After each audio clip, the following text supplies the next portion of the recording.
قرآن پاک نے 100 سے زیادہ مرتبہ صبر کا تذکرہ فرمایا۔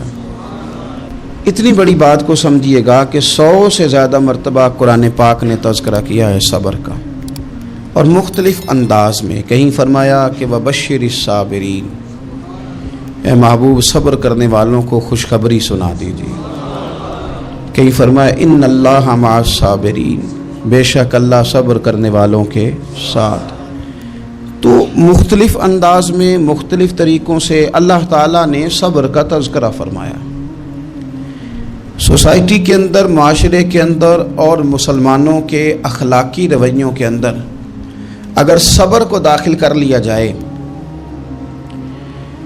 تو ہم محسوس کریں گے کہ ہماری زندگی نہ صرف یہ کہ آسان ہو گئی ہے بلکہ محبتوں والی ہو گئی ہے، چاہتوں والی ہو گئی ہے۔ ہمارے رشتے ایک دوسرے سے ٹوٹ نہیں رہے بلکہ بننا شروع ہو گئے۔ تھوڑا سا صبر بہت ساری چیزوں کو ٹوٹنے سے بچا لیتا ہے۔ قرآن مجید کی جو آیت کریمہ میں نے تلاوت کی، یہ سورہ آل عمران کی آخری آیت ہے۔ اللہ تعالیٰ نے فرمایا یا ایھا الذین آمنوا اصبروا وصابروا، اے ایمان والو صبر کرو صابر بنو۔ اے ایمان والو صبر کرو اور صابر بنو۔ کیا مطلب؟ پہلے صبر کا مطلب یہ ہے کہ اگر تمہیں کوئی ذاتی تکلیف پہنچے تو اس پر صبر کرو۔ وصابروا، اس کا معنی یہ ہے کہ اگر دشمن کے مقابلے میں کسی اور کی طرف سے کوئی تکلیف آئے تو اس پر بھی صبر کرو۔ پھر فرمایا ورابطوا، اور ہمیشہ کمر بستہ رہو، اسلامی سرحدوں کے پہرے دار رہو۔ واتقوا اللہ، اللہ سے ڈرتے رہو۔ لعلکم تفلحون، اس امید پر کہ اللہ تمہیں کامیابی عطا فرما دے، تم فلاح پا جاؤ۔ یا ایھا الذین آمنوا اصبروا وصابروا، اے ایمان والو صبر کرو اور صابر بنو۔ صبر کرو، صابر رہو، یعنی جو ذاتی تکلیف آئے اس پر بھی صبر کرو۔ اور مصابرہ کا معنی سامنے سے آنے والی تکلیف، اگر بیماری آ گئی، کوئی پریشانی آ گئی، کہیں کوئی اپنا دنیا سے چلا گیا تو یہ ذاتی تکلیف ہے، اس پر بھی صبر کرنا۔ اور اگر اپنوں نے، بیگانوں نے کوئی تکلیف پہنچا دی، کوئی اذیت دے دی، وہ اذیت کئی صورتوں میں ہو سکتی ہے۔ تانا بھی ایک اذیت ہے، طنز بھی ایک اذیت ہے، کسی شخص کے بارے میں غلط کلمہ کہنا بھی ایک اذیت ہے، اور مقابلے میں کھڑے ہو جانا، لڑائی کرنا، یہ بھی ایک اذیت ہے۔ اس پر بھی صبر کرو۔ ورابطوا، اور اس طرح کرو کہ کمر بستہ رہو، جد و جہد کرتے رہو۔ واتقوا اللہ، اللہ سے ڈرو۔ لعلکم تفلحون، تاکہ تم کامیاب ہو جاؤ۔ صبر جب آپ کرتے ہیں نا اور صبر کا ارادہ کرتے ہیں تو اللہ تعالیٰ صبر کی توفیق بھی عطا فرماتا ہے۔ ہم نے یہ دیکھا ہے کہ ہمارے پاس نعمتوں کی کمی نہیں، ہمارے فریزر خوراک سے بھرے ہوئے ہیں، ہمارے دسترخوانوں پہ انواع و اقسام کی چیزیں چنی ہوئی ہیں، ہماری الماریوں میں کئی ہمارے لباس تیار شدہ لٹکے ہوئے ہیں، ہماری جیبوں میں ہماری ضرورت کا سرمایہ اللہ نے ہمیں دے دیا ہے۔ لیکن اس کے باوجود جو لوگ ایک دوسرے سے پیار نہیں کر پا رہے، جو ایک دوسرے کے قریب نہیں جا پا رہے، تو اس کی وجہ یہ ہے کہ صبر نہیں رہا، حوصلہ نہیں رہا، کسی چیز کو برداشت کرنا ہمارے مزاج کا حصہ ہی نہیں رہا۔ اور پھر چونکہ امت مسلمہ نے انقلاب برپا کرنا تھا، دنیا کو پیغام حق دینا تھا، اگر ان کے اندر حوصلہ ہی نہیں ہوگا، اگر انہیں صبر ہی نہیں کرنا آئے گا، استقامت ہی نہیں ہوگی، کہیں رکنا ہی نہیں آئے گا، تو یہ میدانوں کو سر کیسے کریں گے؟ کامیابیاں کیسے ان کا مقدر بنے گی؟ رمضان المبارک میں بھی ماحول یہ ہو کہ افطاری سے 1 گھنٹہ پہلے نظر پوری ٹک جائے گھڑی پہ، اور تھوڑا سا بھی صبر مشکل ہو۔ اور رمضان المبارک میں سحری کے وقت میں اگر دہی والی دکان پہ بھی جھگڑا ہی ہو رہا ہو، اور شام کو سامان خریدنے میں بھی اگر بحث ہی ہو رہی ہو، تکرار ہو، جھگڑا ہو، تو پھر سیکھا کیا؟ پھر وہ جو ہمیں تربیت دی جا رہی تھی کہ ہم نے صبر کرنا ہے، تو پھر ہم نے اس میں حاصل کیا کیا؟ حدیث پاک سنیں گے، آپ کی طبیعت بڑی ٹھنڈی ہوگی۔ میرے نبی پاک صلی اللہ تعالی علیہ وسلم ارشاد فرماتے ہیں کہ جو بندہ سوال سے بچنا چاہے گا، ارادہ کرے گا اللہ میں نے کسی سے نہیں مانگنا. فرمایا جو سوال سے بچنا چاہے گا رب اسے سوال سے بچا لے گا. اور جو لوگوں سے بے نیاز ہونا چاہے گا کہے گا یا اللہ مجھے دنیا داروں کا محتاج نہ بنا، اپنی بارگاہ سے عطا فرما. جو لوگوں سے بے نیاز ہونا چاہے گا اللہ لوگوں سے بے نیاز کر دے گا. اور فرمایا جو صبر کا ارادہ کرے گا اللہ اسے صبر کی توفیق بھی عطا فرما دے گا. ارادہ تو کرے، پروگرام تو بنائے، توفیق تو اللہ دے گا. جو صبر کا ارادہ کرے گا اللہ صبر کی توفیق بھی عطا کر دے گا. اور حضور صلی اللہ تعالی علیہ وسلم فرمانے لگے یاد رکھو کسی بندے کو جو بہترین تحفہ دیا گیا ہے نا، اگر کسی کو کوئی بہترین عطیہ ملا ہے تو پھر اللہ تعالیٰ نے اسے صبر عطا فرمایا ہے. یہ بہترین تحفہ ہے، اس سے زندگی سنور جاتی ہے، اس سے انسان باوقار اور مطمئن ہو جاتا ہے، اس سے اس کے شب و روز آسانی سے بیتتے ہیں، وہ دنیا کی پگڈنڈیوں سے آسانی سے گزر کے اللہ کی بارگاہ عالی مرتبت میں سرخرو ہو کر حاضر ہو جاتا ہے. لیکن اگر بے حوصلہ ہو، صبر نہ ہو، پھر نقصان روز بروز بڑھتا ہے. اور پھر میرے رسول پاک صلی اللہ تعالی علیہ وسلم ارشاد فرماتے ہیں کہ اصل بات یہ ہے کہ اللہ تعالیٰ نہ کسی بندے کا درجہ بلند کرنے کا ارادہ فرماتا ہے، لیکن اس کے اعمال اس طرح کے نہیں ہوتے کہ اس کا درجہ بلند کیا جائے. اب رب کیا کرتا ہے، اللہ تعالیٰ اس کو مال کی، جان کی، اولاد کی کسی مشکل میں ڈال دیتا ہے. اس مصیبت پر وہ بندہ صبر کرتا ہے تو اللہ تعالیٰ اس کا درجہ بلند فرما دیتا ہے. اعمال اس قابل نہیں تھے کہ درجات بلند ہوں، وہ اعمال کی بنیاد پر نہیں کر سکتا تھا تو اللہ نے کسی مشکل میں ڈال کے نہ اپنے فضل سے درجہ بلند کر دیا.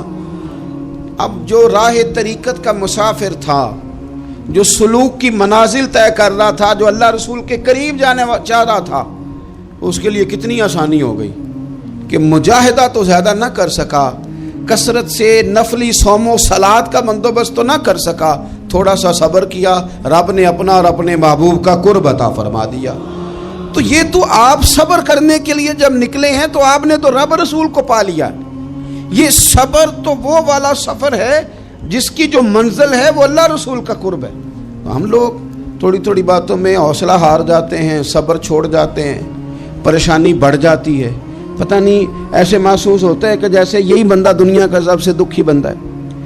تو ایک تو یہ کہ ذاتی حیثیت سے صبر کرے، ایک یہ کہ پھر دشمن کا جب مقابلہ ہو، آمن نصبرو و صابرو، آپ کا جب مقابلہ سامنے کسی کے ساتھ ہو تو پھر تیر، تلواریں، اسلحہ، بندوقیں یہ نہیں زیادہ لڑتی. میدانوں میں حوصلے لڑتے ہیں، میدانوں میں صبر لڑتا ہے، میدانوں کے اندر توانائیاں لڑتی ہیں. میدان کربلا کے اندر کوئی مقابلہ نہیں تھا تیر کا تیر کے ساتھ، تلوار کا تلوار کے ساتھ کوئی مقابلہ نہیں تھا. میدان کربلا کے اندر ظلم کا صبر سے مقابلہ تھا. فتح کے ڈنکے یزید نے بجائے تھے، جشن ابن زیاد نے منایا تھا، لیکن قیامت تک اللہ نے جو فتح عطا فرمائی ہے تو وہ حسین ابن علی کے صبر کو عطا فرمائی. وہ سیدنا امام علی مقام کے صبر کو ملی. عزیز بھائی، صبر ہی ہمیشہ فاتح ہوتا ہے، صبر ہی جیتا کرتا ہے، صبر ہی کامیابیاں دیتا ہے. نتیجے صبر کے نکلتے ہیں، صبر کے، حوصلے کے نتیجے ہوتے ہیں. ہماری جلد بازی ہمیں شکست خوردہ کر دے گی، ہمارا حوصلہ نہ ہونا ہمیں ہرا دے گا. ہم کمزور پڑ جائیں گے اگر ہم بے حوصلہ ہو جائیں گے. سنو، میرے نبی پاک علیہ السلام نے تربیت کی. حضور اپنی امت کو درس دیتے ہیں. حضور فرماتے ہیں پہلے تو کوشش ہی نہ کرو کہ تمہاری دشمن سے لڑائی ہو، اس چکر میں ہی نہ پڑو کہ لڑائی ہو. مسلمان امن والے ہیں، یہ پرامن لوگ ہیں، یہ امن پسند ہیں، یہ داعی امن ہیں، یہ معاشرے میں مومن ہونا امن کی علامت ہے. فرمایا پہلے تو یہ پروگرام ہی نہ بناؤ کہ تمہاری لڑائی ہو، اور فرمایا پھر اگر ہو جائے نا تو پھر صبر کے ساتھ مقابلہ کرو، پھر ڈٹ کے مقابلہ کرو، اور پھر یاد رکھو کہ یہ جو جنت ہے یہ تلواروں کے سائے میں ہے. جنت تلواروں کے سائے میں تمہیں ملے گی. پھر ڈٹنا سیکھو. پہلے تو بات یہ کہ تم یہ ارادہ ہی نہ کرو لڑائی، اور اگر کبھی ہو جائے وہ لوگوں کو بتاؤ کہ ہیں ہم پرامن لوگ، پر دین کے لیے کھڑا ہونا ہو تو پھر ہم سے زیادہ کسی کو کھڑا بھی نہیں ہونا آتا، پھر ہم سے زیادہ کسی کے پاس طاقت بھی نہیں۔ حضرت مولا علی شیر خدا رضی اللہ تعالیٰ عنہ کے زمانے میں کفر کے ساتھ ایک جنگ ہو رہی تھی، تو کافروں نے نا جاسوس بھیجے کہ یار پتہ تو کرو مسلمانوں کی تیاری کس طرح کی ہے۔ تو جاسوس واپس جا کے کہنے لگا سمجھ کوئی نہیں آئی ان کی، وہ تو راہب قسم کے لوگ ہیں، صوفی قسم کے لوگ ہیں، وہ تو کٹے ہوئے ہیں دنیا سے، مسلوں پہ بیٹھ جاتے ہیں، رات کو تو لگتا ہے دنیا سے تعلق ہی کوئی نہیں، لیکن سویرے اٹھ کے میدان میں تلوار لے کے نکلتے ہیں تو لگتا ہے ان سے بڑا مجاہد ہی کوئی نہیں۔ یہ عجیب لوگ ہیں کہ رات کو مسلح پہ بیٹھیں تو لگتا ہے کٹ گئے دنیا، یہ صوفی لوگ ہیں، درویش ہیں۔ یہی مسلمان کی شان ہے، ہو ہلکا یاراں تو برے شم کی طرح نرم، رزم حق کو باطل ہو تو فولاد ہے مومن، ادھر آ ستمگر ہنر آزمائے تو تیر آزما، ہم جگر آزمائے، ہم تجھے اپنا حوصلہ بتاتے ہیں کتنا، دیکھ ہمارے حوصلے سے ٹکرا کے دیکھ یہ کتنا طاقتور اور مضبوط ہے۔ تو عزیز بھائی، اگر زندگی میں آپ کو صبر کرنا آ گیا، میں بڑے دنوں سے یہ عنوانات بیان کر رہا ہوں، اور آج تو خصوصی طور پر رمضان شریف کے اس جمعے میں اپیل کرنا چاہتا ہوں آپ سے کہ کمزور باتیں کرنی چھوڑ دیں، مایوسی کے جملے اپنی زندگی سے نکال دیں۔ ہم مسلمان ہیں، آپ بیمار ہو گئے ہیں تو یہ بھی خدا کا فضل ہے، گناہ معاف ہوں گے۔ اگر اللہ تعالیٰ نے فقیر بنا دیا، غریبی آ گئی ہے تو یہ بھی فضل ہے، امیروں سے پہلے جنت میں جائیں گے۔ اگر اللہ تبارک و تعالیٰ نے کسی جگہ آپ کو مکان نہیں دیا اور دوسرے کو دے دیا ہے تو آپ وہ لوگ ہیں جو عظیم سنت ادا کر رہے ہیں سیدنا بلال حبشی کی۔ اگر کسی جگہ کوئی کمزوری آ گئی ہے، کوئی پیچھے رہ گئے ہیں تو یہ خدا کا فضل ہے۔ اللہ تعالیٰ نے چاہا ہمارے لیے جو فیصلہ تو ہم اس پہ راضی ہیں، لیکن اپنی زندگی میں اور شکوے اتنے بڑھا لیے ہم نے، اتنے بڑھا لیے کہ لوگوں سے شکوے کرتے کرتے رب رسول سے بھی شروع کر دیے۔ غلام بھی کبھی شکوہ کرتا ہے، آقا کا بھی شکوہ ہوتا ہے، بندہ بھی کبھی شکوہ کرتا ہے، رب کا بھی شکوہ ہوتا ہے، یہ بھی کبھی ہوتا ہے۔ آپ نہ مانے پر یہ شکوہ ہے کہ میں بڑے ڈاکٹروں کے پاس گیا ہوں آرام نہیں آیا، نہ مانے پر یہ شکوہ ہے میں نے کبھی کسی کو ستایا تو نہیں پر میرے حالات نہیں ٹھیک ہوتے۔ آپ نہ مانے پر یہ شکوہ ہے کہ فلانے کے پاس دولت زیادہ ہے، اس نے پتہ نہیں وہ آگے نکل گیا اور میں پیچھے رہ گیا، نہ مانے پر یہ شکوہ ہے۔ کس سے کر رہے ہو؟ رب رسول سے؟ او آس بولے تے دی مہربانی اساں تے لاڈ ہی لڑاونے نے۔ کس سے شکوہ کر رہے ہو؟ خدا کے بندو، غلام غلامی کرتے ہیں، شکوے کرتے ہیں کوئی؟ حضرت ام سلمہ رضی اللہ تعالیٰ عنہ، شوہر کا نام ہے ابو سلمہ، بیٹے کا نام ہے سلمہ، کہتی ہیں میں، میرا شوہر، میرا بیٹا، تینوں، چھوٹا بیٹا میرا، ہم نکلے مکہ مکرمہ سے مدینہ طیبہ جانے کے لیے۔ ایک کی بیٹا ہے، خاندان جمع ہے، شوہر کی گود میں بیٹا، اونٹ کے پیچھے میں۔ فرماتی ہیں مدینے کی سرحد آ گئی تو میرے میکے والے آ گئے، کہنے لگے ابو سلمہ نہیں لے جانے دیں گے مدینے اپنی بیٹی کو۔ میں نے کہا میں مسلمان ہوں، میں تو اپنے شوہر کے ساتھ مدینے جاؤں گی۔ انہوں نے کہا نہیں جا سکتے، تو نے جانا ہے تو جا، ہماری بیٹی نہیں جائے گی۔ زبردستی مجھ سے انہوں نے مجھے میرے شوہر سے الگ کیا۔ کہتی ہیں پھر میرے شوہر کے قبیلے والے آ گئے، وہ کہنے لگے اگر تم اپنی بیٹی کو نہیں نہ جانے دیتے تو یہ جو ہمارا پوتا ہے یہ ہماری نسل ہے، تمہارا نہیں، اسے ہم نہیں جانے دیں گے۔ وہ بچہ اپنی طرف کھینچتے تھے، میں اپنی طرف کھینچتی تھی، مدینے کی سرحد پہ۔ یہ جھگڑا زمین کے لیے نہیں ہو رہا، مکان کے لیے نہیں ہو رہا، حضور کے مدینے جانے کے لیے ہو رہا، حضور کے مدینے جانے کے لیے ہو رہا، مدینے جانے کے لیے ہو رہا۔ لنگ کئی مہینے تے برس گئے تے تیری دید نو دیدے ہی ترس گئے۔ انہوں نے بچہ کھینچا، میں نے اپنی طرف کھینچا، میرے بچے کا بازو اتر گیا۔ فرماتی ہیں میرے شوہر مدینے چلے گئے، بیٹا میرا میرے سسرال والے لے گئے، مجھے میکے والے لے گئے۔ آج بھی کچھ سیانے بندے کہتے ہیں اس کو نکال دو اور بچے چھین لو۔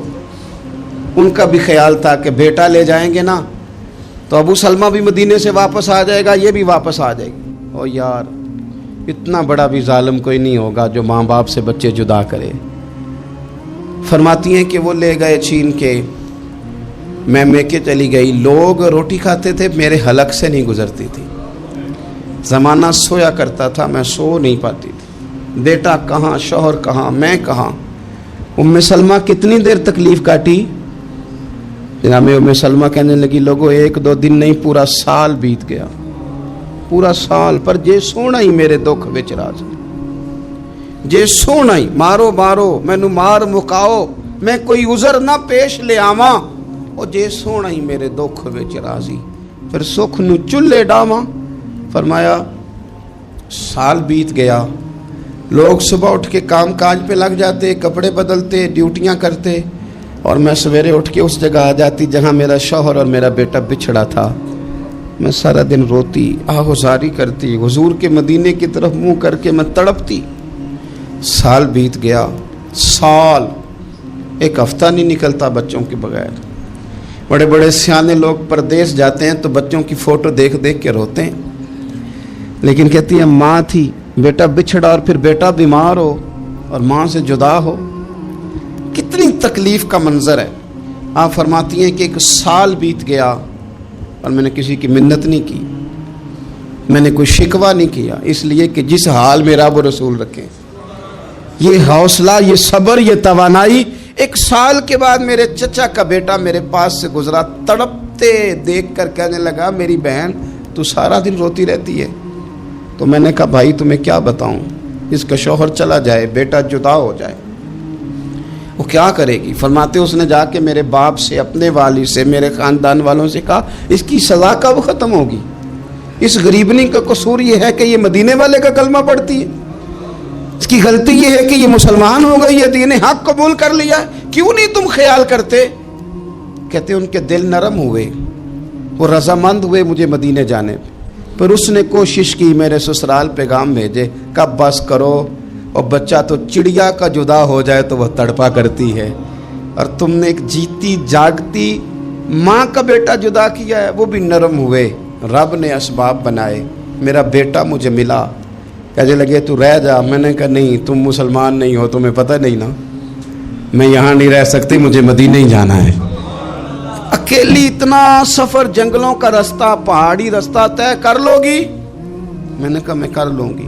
جنوں ویکھ کے ٹھر دیاں اکھیاں نے تے جنوں ویکھ کے ٹھر دا سینہ ہے، ربا تیری ساری خدائی چ ایک کی تے شہر مدینہ ہے۔ کہتی میں اونٹ پہ بیٹھی، بیٹا میں نے گود میں بٹھا لیا، میں سفر کرنے لگی، پر دل میں کھٹکا تھا کہ اتنا لمبا سفر، بیٹا چھوٹا ہے، کیسے کروں گی؟ کہتے مجھے عثمان بن طلحہ مل گئے، کہنے لگے کہاں جا رہی ہو بہن؟ میں نے کہا مدینے۔ کہنے لگے اکیلے جاؤ گی؟ میں نے کہا جانا تو ہے نا، کوئی ساتھ چلے نہ چلے پر شہر رسول تو جانا ہے نا۔ آپ فرماتی ہیں میں نے عثمان بن طلحہ سے نیک بندہ کوئی نہیں دیکھا، میرے اونٹ کی لگام تھام لی۔ جب مجھے اونٹ پہ بٹھاتے تھے نا، اونٹ بٹھا کے چلے جاتے تھے، میں بیٹھ جاتی تھی تو آ کے لگام تھامتے تھے۔ جب کہیں مجھے اتارتے تھے تو اونٹ بٹھا کے چلے جاتے تھے، میں اتر جاتی تھی تو اونٹ کو باندھتے تھے۔ سونا ہوتا تھا تو اونٹ بٹھا دیتے، میں اتر جاتی، وہ دور جا کے لیٹ جاتے۔ فرماتی تھی پھر میرے لیے میرے رب نے اسباب پیدا کیے اور میں مدینہ پہنچی، میں شوہر سے ملی، اور لوگوں میرے نصیب دیکھو، میں رہنے کہاں لگی؟ حضور کے مدینے میں، شہر رسول میں، شہر رہ پائے نظر ہوش میں آ، یہ کوہ نبی ہے، میں حضور کے حرم کی زمین اور قدم رکھ کے چلنا۔ ارے سر کا موقع ہے او جانے والے، مدینے کے خطے خدا تجھ کو رکھے، غریبوں فقیروں کے ٹھہرانے والے۔ کہتی ہے میں وہاں بسنے لگی۔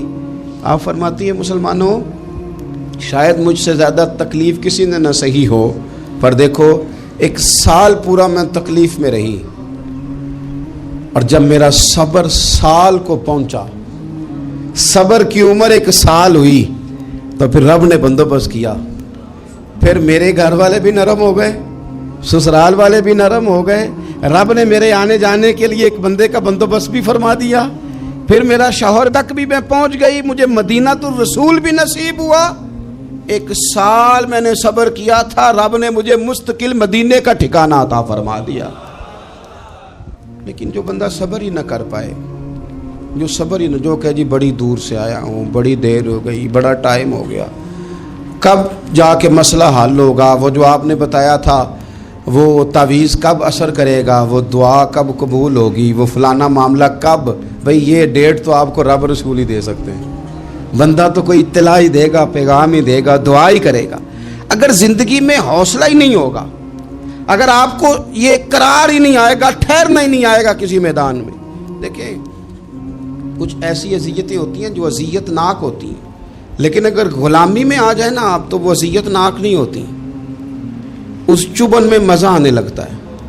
کئی درد بھی مزیدار ہوتے ہیں، کئی درد بھی، کبھی زخم ٹھیک ہونے پہ آ جائے نا تو اسے چھیڑو تو مزہ آتا ہے، اس لیے کہ کچھ درد بھی مزیدار ہوتے ہیں. آتش سے کسی نے کہا تو روتا بڑا ہے، اس نے کہا محبوب کی یاد میں تڑپتا ہوں، ابھی تو ایک دل ہے، میرے تو خواہش تھی کبھی دو ہوتے نا تو صحیح کر کے تڑپتا. رب نے دل ایک بنایا، کہتا وہ مزہ دیا ہے تڑپ نے کہ میری آرزو ہے یا رب میرے دونوں پہلوؤں میں دل بے قرار ہوتا. درد میں بھی مزہ ہے، پر شرط یہ ہے کہ لوگ درد میں بھی جینا سیکھیں. ہم نہ آرام میں جینا چاہتے ہیں، پنکھے کے نیچے جینا چاہتے ہیں. کاش کہ ہمیں صحرا میں بھی نیند کا مزہ لینے کا طریقہ آئے، پھر زندگی کے سارے راستے آسان ہیں، پھر اقرار بھی مشکل نہیں. لیکن چونکہ حوصلہ نہیں، صبر نہیں، وہ والا قرار نہیں جو ایک مسلمان سے رب رسول کا مطالبہ ہے. حدیبیہ کے موقع پہ نا نبی پاک صلی اللہ علیہ وسلم نے جو شرطیں کافروں کے ساتھ طے کی تھی نا، حضور نے نور بصیرت سے کی تھی نا، تو انہی شرطوں نے پھر فتح کے باب کھول دیے. ان فتحنا لک فتحا مبینا. ایک شرط یہ تھی کہ اگر کوئی مسلمان مدینے سے مکے آئے گا تو مکے والے واپس نہیں کریں گے، رکھ لیں گے. پھر غور کریں، کوئی مسلمان اگر مدینے سے مکے آئے گا تو مکے والے واپس نہیں کریں گے. اور اگر کوئی بندہ مسلمان اپنے آقا کی مرضی کے بغیر مسلمان ہو جائے اور وہاں سے وہ مدینے آئے گا تو حضور پناہ نہیں دیں گے. تو میرے بھائی، محبوب کی طرف سے آنے والا نہ صرف سوکھ ہی نہیں قبول کرنا چاہیے، دکھ بھی قبول کرنا چاہیے، دکھ بھی قبول کرنا چاہیے. ہمارا یہ مسئلہ ہے کہ ہم نہ میٹھی میٹھی کے قائل ہیں، کڑوی کڑوی کے قائل نہیں. اگر وہ کبھی دکھ دے نا تو محبوب کا دکھ بھی سکھ سمجھ کے قبول کرو. ہاں اس کی طرف سے کانٹا ہے کبھی تو اسے پھول سمجھ کے قبول کرو. وہ چبھے گا نہیں، انشاءاللہ مزہ ہی دے گا. وہ قبول تو کرو نا. تو اب حضرت ابو بصیر رضی اللہ تعالیٰ عنہ ایک صحابی تھے، ایک تو حضرت ابو جندل رضی اللہ تعالیٰ عنہ تھے نا، تو وہ تو حدیبیہ میں آ گئے. حضور مجھے لے جائیں، تو نبی پاک نے فرمایا میں نے وعدہ کر لیا ہے. ان کو بھی حضور نے واپس بھیج دیا.